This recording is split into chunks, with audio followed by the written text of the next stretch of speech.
TNI Angkatan Laut telah menaikkan status KRI Nanggala 402 dari hilang kontak atau submiss menjadi tenggelam atau subsang.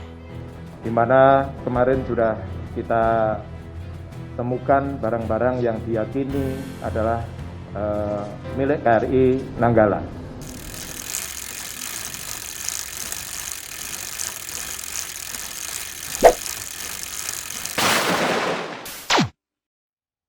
Halo Sobat Corong Indonesia, bagaimana kabar kalian hari ini? Alhamdulillah jika kita masih diberi kesehatan olehnya.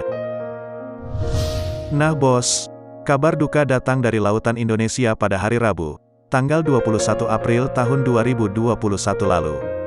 Di mana saat itu diberitakan bahwa kapal selam KRI Nanggala 402 mengalami hilang kontak saat sedang menjalani latihan di perairan Bali. Kapal yang membawa 53 personil TNI AL sampai sekarang masih belum juga ditemukan titik lokasinya. Untuk itu, Mimin ucapkan belasungkawa yang sedalam-dalamnya atas kejadian ini, terutama kepada keluarga para awak kapal selam tersebut. Dan, mari sobat sekalian, kita doakan yang terbaik buat para awak yang masih terjebak dalam kapal selam, dan para petugas yang saat ini masih mencari kapal selam KRI Nanggala 402. Sahabat sekalian, sebelumnya, status hilang kontak kapal selam KRI Nanggala telah berganti, setelah sejumlah serpihan dan barang-barang menjadi bukti otentik bahwa kapal telah tenggelam. Dalam keterangan kepada media pada Sabtu tanggal 24 April lalu, Kepala Staf TNI Angkatan Laut, Laksamana Yudo Margono, mengatakan kepingan dan bagian yang diyakini bagian atau komponen kapal selam tidak akan terangkat keluar kapal apabila tidak ada tekanan dari luar atau terjadi keretakan di peluncur torpedo. Mengingat lokasi terakhir kapal berada di kedalaman 850 meter. Maka dari itu, TNI mengerahkan semua sumber daya untuk menyelamatkan KRI Nanggala dan juga melibatkan bantuan dari sejumlah negara lain seperti Singapura, Amerika Serikat, Malaysia, dan India. Nah sobat sekalian, hingga kini, penyebab kapal selam ini hilang kontak masih belum diketahui bos. Masih menjadi misteri dan masih menjadi tanda tanya besar. Akan tetapi, analisis mengenai penyebab KRI Nanggala 402 pun mulai mencuat. Salah satu analisisnya yaitu terkait masalah teknis. TNI AL pun menduga kapal mengalami blackout sehingga hilang kendali dan tidak dapat timbul ke permukaan. Seperti yang kita ketahui bersama ya bos, kapal selam ini sebenarnya memiliki riwayat menembak torpedo kepala latihan sebanyak 15 kali, dan menembak torpedo kepala perang sebanyak 2 kali. Nah, kapal ini dipastikan dalam kondisi siap tempur pada saat itu bos, tepatnya pada Rabu tanggal 21 April dini hari. Ketika sedang mengikuti latihan penembakan torpedo di perairan Bali.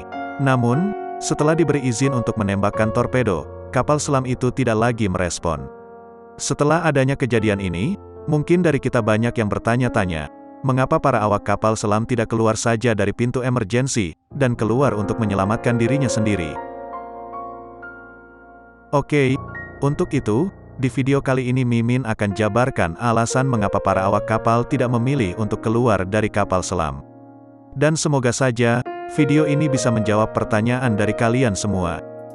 Oke sob, untuk yang pertama, perlu kita ketahui bersama bahwa pintu darurat yang ada di kapal selam tidak bisa dibuka dengan leluasa bos. Alasannya karena, kapal selam telah dirancang sedemikian rupa yang jauh lebih rumit, supaya air laut tidak lolos masuk ke dalam kapal.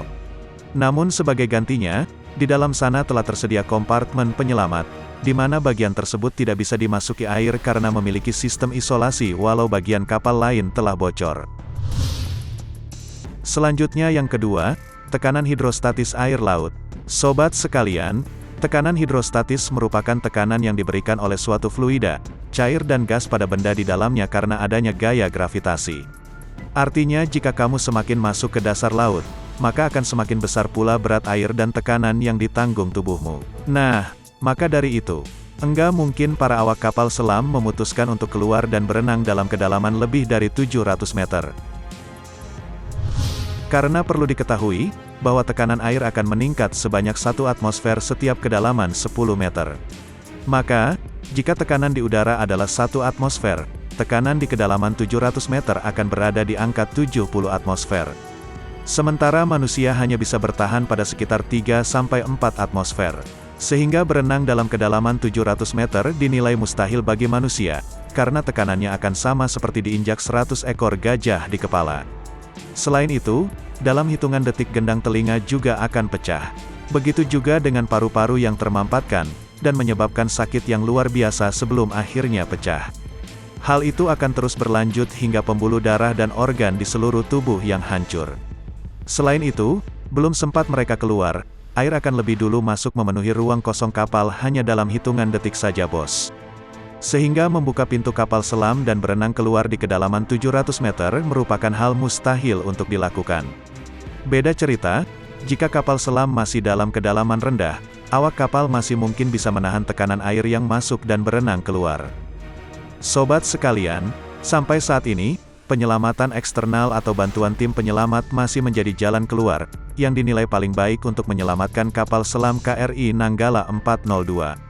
Meski pada pemberitaan terakhir, KRI Nanggala 402 sudah dinyatakan tenggelam di kedalaman 850 meter, namun sampai saat ini pemerintah beserta pihak-pihak yang membantu masih terus berupaya menyelamatkan KRI Nanggala 402 beserta 53 personil di dalamnya. Kita doakan saja yang terbaik ya bos dan semoga KRI Nanggala beserta para awaknya berhasil ditemukan. Ketahuilah, asa tak akan pernah putus untukmu, KRI Nanggala 402. Kami bersama TNI Angkatan Laut. Kami bersama TNI Angkatan Laut. Kami bersama TNI Angkatan Laut. Atas kejadian ini, semoga saja pemerintah bisa lebih serius untuk mengupgrade seluruh alutsista yang ada ya bos. Oke sekian dulu video dari Mimin. Terima kasih, wassalam.